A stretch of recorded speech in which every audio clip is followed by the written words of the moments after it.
धतूरा मन को भाई बसहा भेल की जिनकी सवारी रहे कुटिया में धूनी रमाए गोरा संग गणेश भी रहते विघ्न विनाशक जो कहलाए कथा सुनाऊं वैद्यनाथ की सुनो रे भक्तों ध्यान लगाए कथा सुनाऊं वैद्यनाथ की।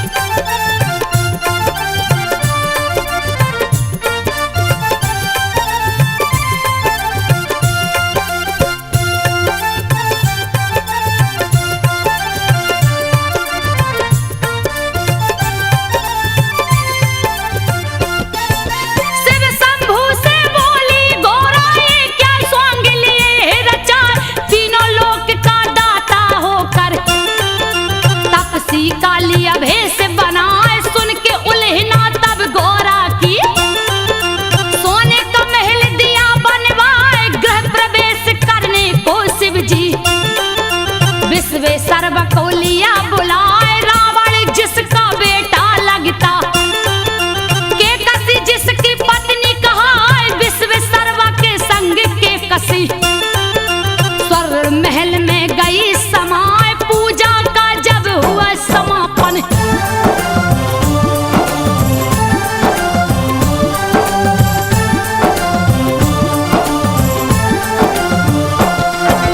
पूजा का जब हुआ समापन शिव शंभू बोले हरिषाय प्रसन्न हुआ हूँ तुमसे ब्राह्मण मांगो दक्षिणा जो मन आए यही मेरा सौभाग्य है बाबा मुझसे पूजा लिया करवाए आशीर्वाद ही बस काफी है जिससे जीवन सफल हो जाए फिर भी नहीं माने कैलाशी बोले कुछ तो ले भाई पूजा अधूरी रह जाती है बिन दक्षिणा के जो ब्राह्मण जाए के कसी को तब लालच आ गई।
कर नहीं सकता।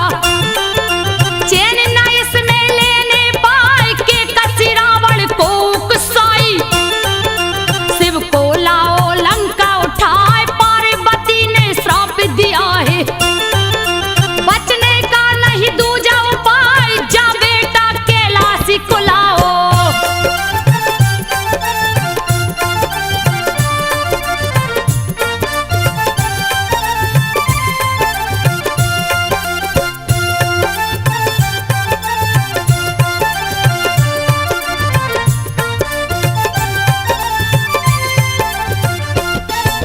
जा बेटा कैलाशी को लाओ, नहीं तो लंका ध्वस्त हो जाए।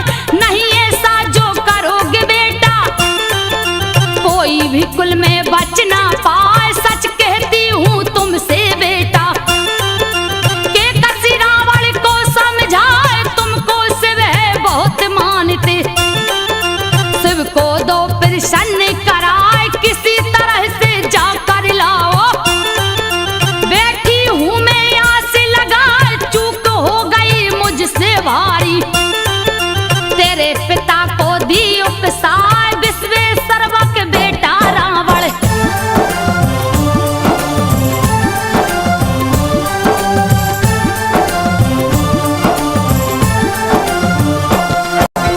विश्वेश्वरवा का बेटा रावण, जिसकी भक्ति कहीं न जाए। निस दिल शिव का पूजन कर लंका से कैलाश को जाए। एक दिन रास्ते में नारद ने मति रावण की दियो घुमाए। बोले नारद जब रावण से, लावो शिव को लंका उठाए। अजर अमर हो जाओगे तुम। बात गई रावण को भाई, जा पहुंचा कैलाशपुरी में। शिव शंभू का ध्यान लगाए, शिव शंभू थे ध्यान मगन में।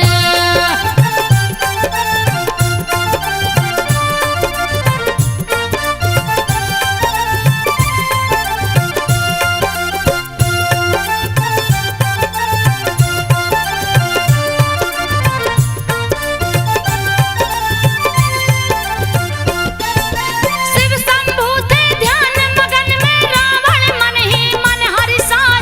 ऐसा मौका नहीं मिलेगा, क्यों ना लूं कैलाश उठाए। रखूंगा जाकर लंकापुरी में, फिर शिव जी को दूंगा जगाए। सोच के ऐसा सब रावण ने कैलाश पर्वत लिया उठाए। हिला कैलाश ओ शिव जी डोले, दिया रावण ने हाथ लगाए। ध्यान भंग हुआ शिव शंभू का, तब जंघा से दियो दबाए। दब गया दोनों भुजा रावण का।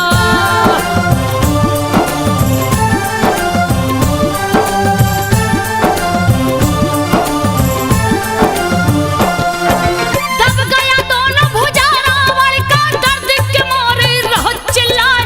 वहीं पे नारद जी आ पहुंचे, नारायण का ध्यान लगाए। क्रोध में आके रावण बोला, नारद कोई खोजो पाए। नारद जी तब हंस कर बोले, शिव जी का लो ध्यान लगाए। शिव के कोप से शिव ही बचाए।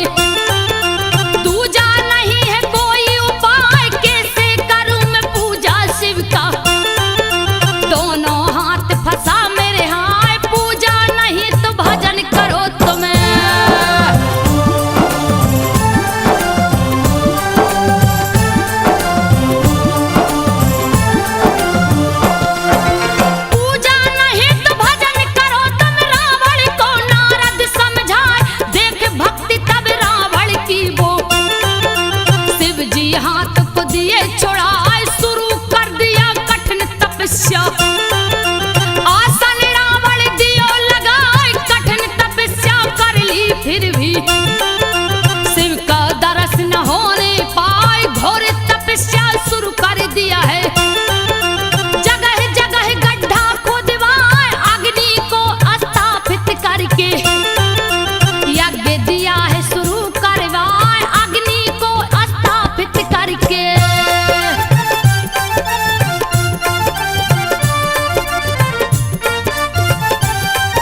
बारिश से तन भीगा जाए, कोशिश लाख किया रावण ने, शिव प्रसन्न ना होने पाए, क्रोधित होकर राजा रावण लिया खड़ग तब हाथ उठाए, एक एक करके शीश काट कर अग्निकुंड में भेंट चढ़ाए, नौ शीश जब काट दियो तो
भुजा से, फिर भी लिंग ना हिलने पाए। क्रोधित होकर तब रावण ने अंगूठा से दिया लिंग दबाए। लंका नहीं ले जा सकता तो दूंगा पातालपुरी पहुंचाए। तब करने आसन पर बैठा, नहीं था कोई दूजा उपाय। दर्शन देकर शिव शंकर ने रावण को दिया शर्त बताए, जहां भी धरती पर रखोगे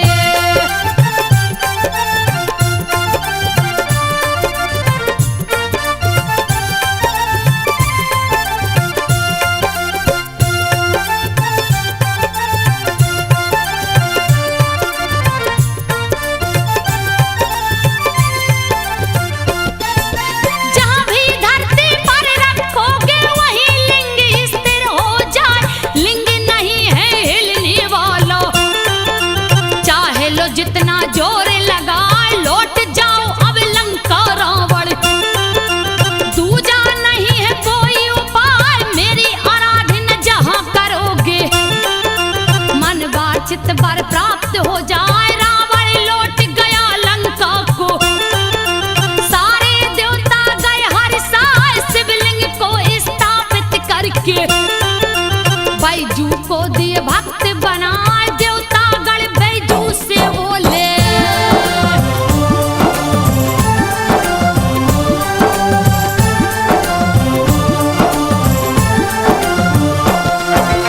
देवता गण बैजू से बोले, जो गंगा जल शिव को चढ़ाए अन्न धन सब दुगना हो जावे। तेरी गैया दुगनी हो जाए, निस दिन बैजू पूजा करता। शिव शंभू का ध्यान लगाए, एक दिन बिन पूजा किए ही बैठ गया भोजन पर आए। ध्यान पड़ी जब शिव शंभू की, दौड़ा दौड़ा बैजू जाए। जैसे ही पूजा पर बैठा है शिव शंभू बोले हर्षाए, हुआ प्रसन्न मैं तुमसे बैजू।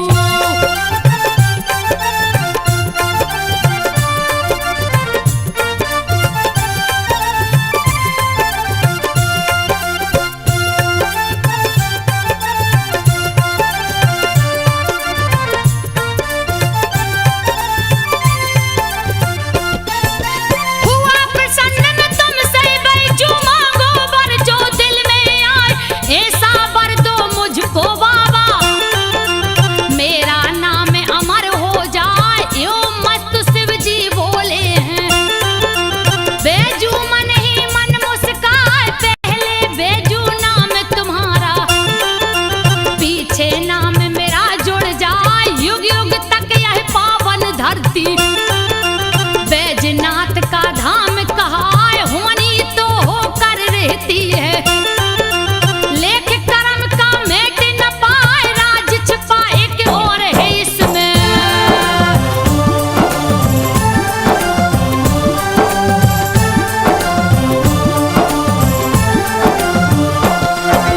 राज छुपा एक और है इसमें। सुनो रे भक्तों ध्यान लगाए, शिव जी के ससुर दक्ष है प्रजापति।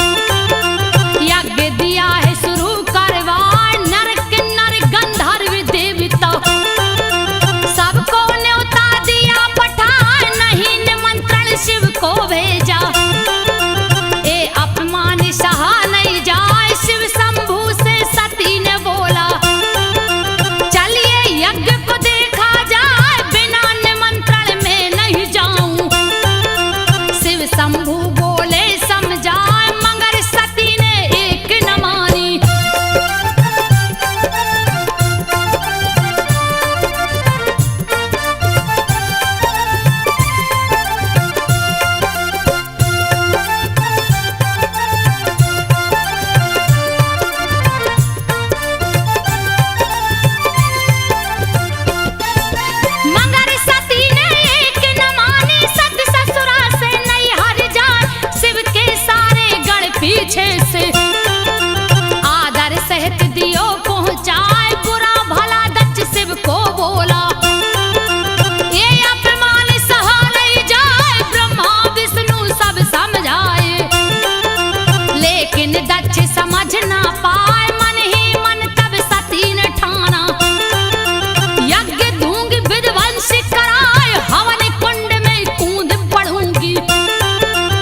इस तन को अब दूंगी जलाए, कूद पड़ी तब हवन कुंड में।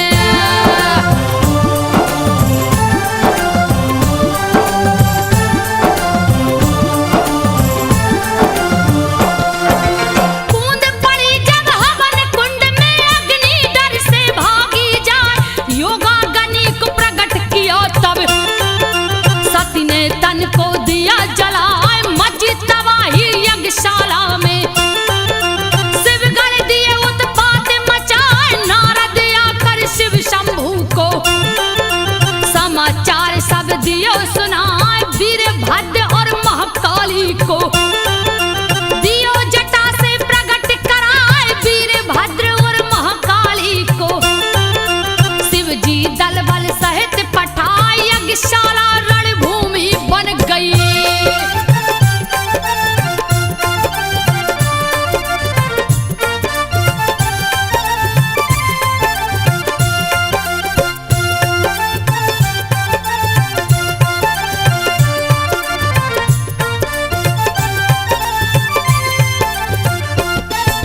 यज्ञशाला रणभूमि बन गई, जिसकी वर्णन कहीं न जाए। काले लगा प्रत्यक्ष नाचने, दक्ष की सेना भागे पराए, शिव के गढ़ सब क्रोधित हो गए। यज्ञ का दिए नाम मिटाए, माया में बसीभूत शिव ने सत्य के शव को लिया उठाए। मोह भंग होके से शिव का समझ ना पाए, विष्णु ने तब चक्र सुदर्शन सत्य के शव पर दिया चलाए। विष्णु ने तब चक्र सुदर्शन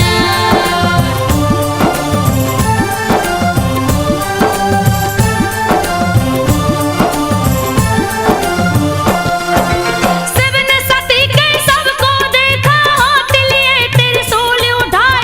रुद्र रूप देख शिव शंभू का, मन ही मन सब देव घबराए। करने लगे जब तांडव शिव जी, पल में लागे प्रलय हो जाए। कप गई धरती कप गए अंबर, सबकी बुद्धि गई हेराए। हाहाकार मचा तीन लोक में, कब क्या होगा कहा न जाए। क्षीर सागर सब देवगढ़ पहुंचे, विष्णु थे जहां ध्यान लगाए। मोह भंग कीजे शिव शंभू का,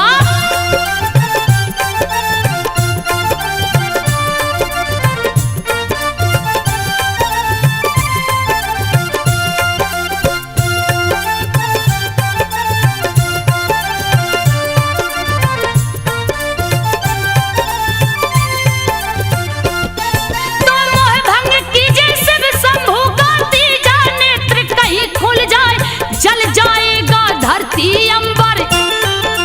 जल्दी कीजिए कोई उपाय, बादल गरजे बिजली चमके। हवा बहन लग साए साए, आंधी तूफान ओला वृष्टि से।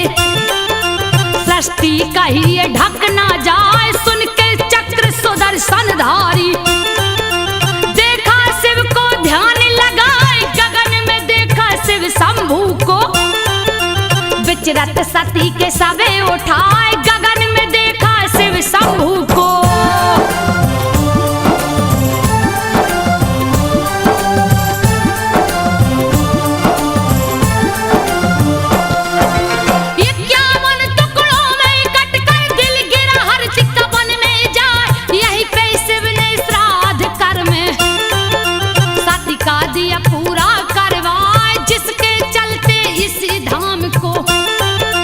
चिंता भूमि भी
सुन लो ध्यान लगाए, आज गेवी गंगा जल लेकर पहुंच गए सुइया पर आए। सुइया पहाड़ पर एक थगा दहा, प्यास के मारे रहा चिल्लाए। आज गेवी ने मन में सोचा, दूं मैं इसका जान बचा ली कांवर से गंगा जल को।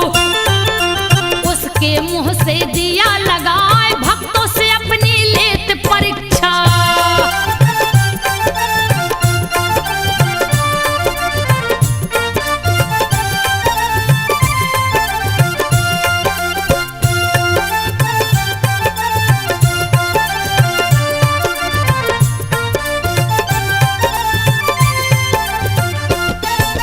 भक्तों से अपनी लेत परीक्षा, शिव शंभू तब हुए सहाय। आज गेवी से बोले शिव जी, तेरी भक्ति कहीं न जाए, तेरी तपस्या हो गई पूरी। वर मांगो जो मन में आए, मैं क्या मांगू हे शिव शंभू। धन्य भाग जो दरस दिखाए, दिए वर है फिर आज गेवी को। तू आज गेवी नाथ कहाँ, अपरंपार है शिव की महिमा। सुनो रे भक्तों ध्यान लगाए, अपरंपार है शिव की महिमा।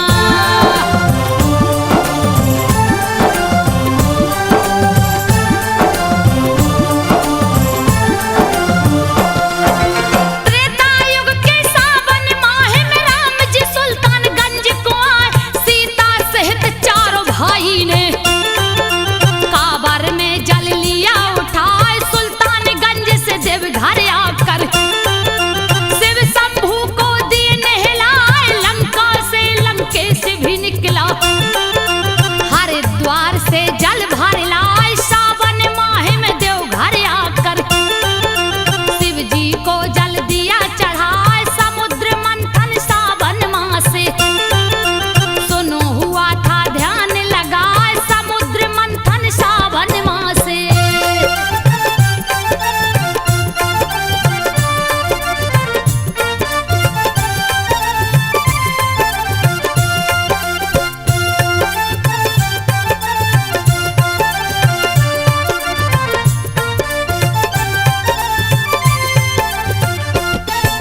चौदह रत्न निकल कर आया, जिसमें 13 गया बता। 14 में मैं विष निकला था, जिसे देख सब गए थर्राए। तब शिव जी ने विष को उठाकर अपने मुंह से लिया लगाए। सावन में विष पान किए शिव, जिसकी गर्मी सही न जाए, उनकी गर्मी शांत करन को। सावन में जल सभी चढ़ाए, शुरू हुई कांवर की परंपरा। जिसको सारा जग अपना, जो भी चढ़ाता जल है शिव को।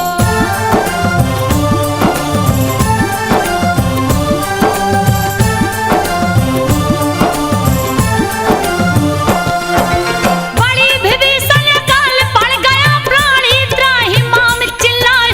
तपने लग गई धरती माता, कहीं ना पानी दिखने पाए। पेड़ पौधे सब सूखन लागे, कोप सूरज का बढ़ता जाए। धरती के सारे प्राणी तो भूख के मारे गए घबराए। व्याकुल होकर भक्त वासुकी लिया हाथ को डाले उठाए। चीरने लगा धरती का सीना, कंद मूल ना दिखने पाए। फिर भी हार न माने वासुकी।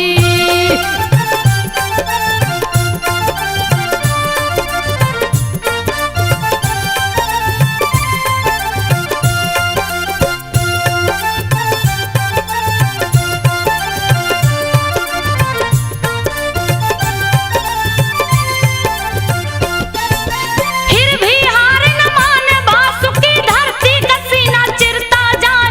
खून से लटपट हुआ कुदाली, शिवलिंग से गए हैं टकरा। एक टकरा निहार वासुकी, खून को देख गया घबरा। चूक हुआ मुझसे ये कैसा, मन ही मन वह रहा डरा। लगता है कोई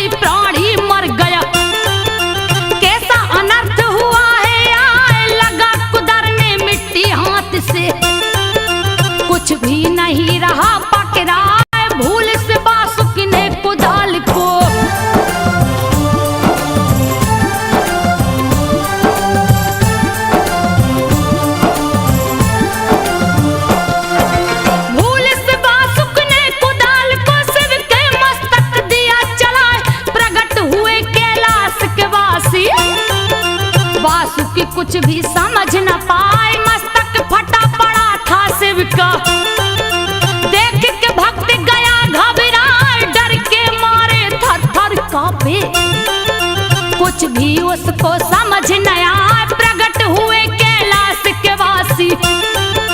वासुक से बोले मुस्काए, मांग लो वर जो चाहो बेटा, जो भी तेरे मन में आए, हे प्रभु जी अकाल मिटा करे।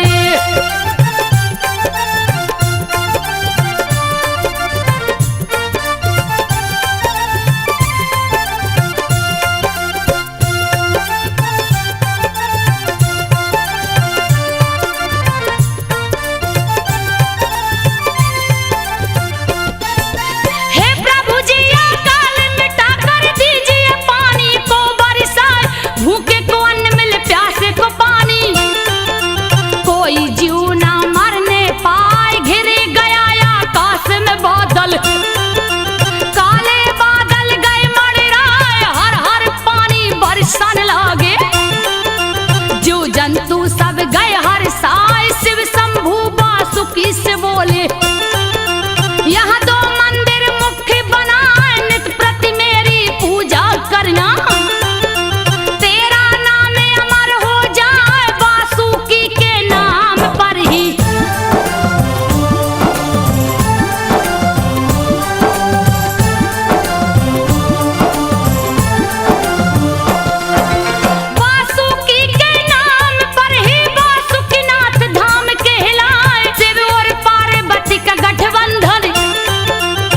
शिवरात्रि को हो जाए, शस्त्रों की पूजा भी इस दिन ही करते हैं सब पंडाया।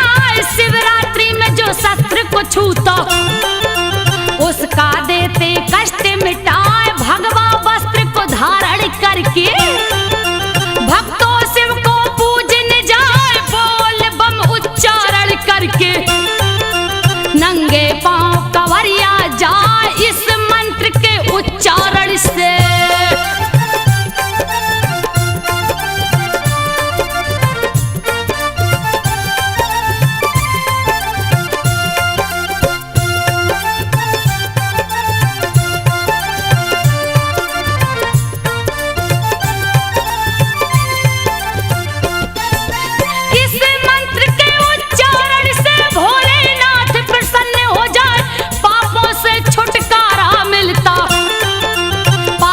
भी शिव धाम को जाए, जो भी ज्योतिर्लिंग को छूता, देते उसकी बिगड़ी बनाए, पुत्रहीन को लड़का होता। निर्धन भी धनवान हो जाए, रोगी प्राणी स्वस्थ हो जाता। देते शिव जी रोग मिटाए, धन हो जाता है वह प्राणी। जो भी कांवर शिव को चढ़ाए, अश्वमेघ यज्ञ का पुण्य होता।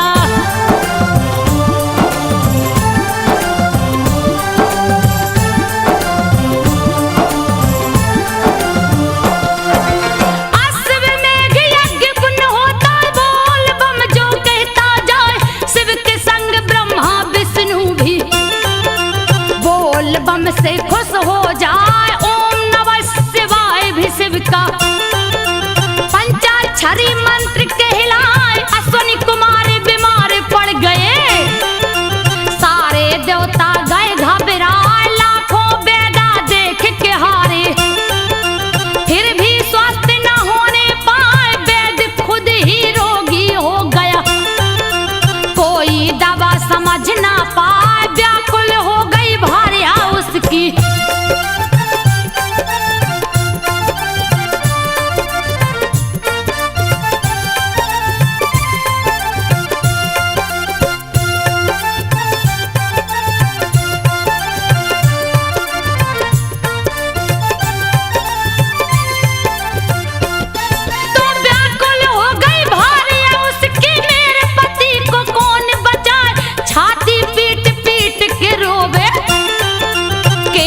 धुन के रही चिल्लाए, जा पहुंची बैद्यनाथ धाम को।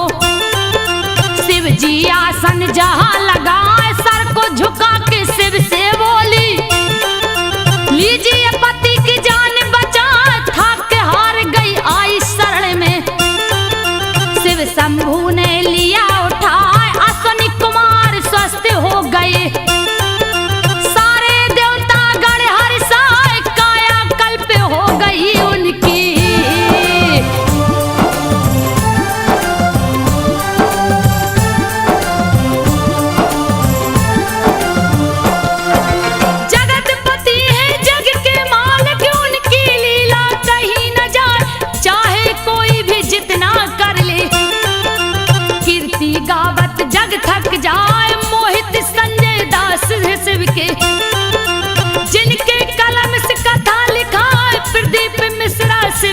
पुजारी। शिव को अपने दिल में बसाए दिलीप सिन्हा भक्त भोला के। कावर ले दो घर को जाए संजू बघेल जगावेगा था। शिव शंभू को शीश झुकाए संजू बघेल गाथा गावे। शिव शंभू को शीश झुकाए। सुन लो भक्तों ध्यान लगाए संजो शिव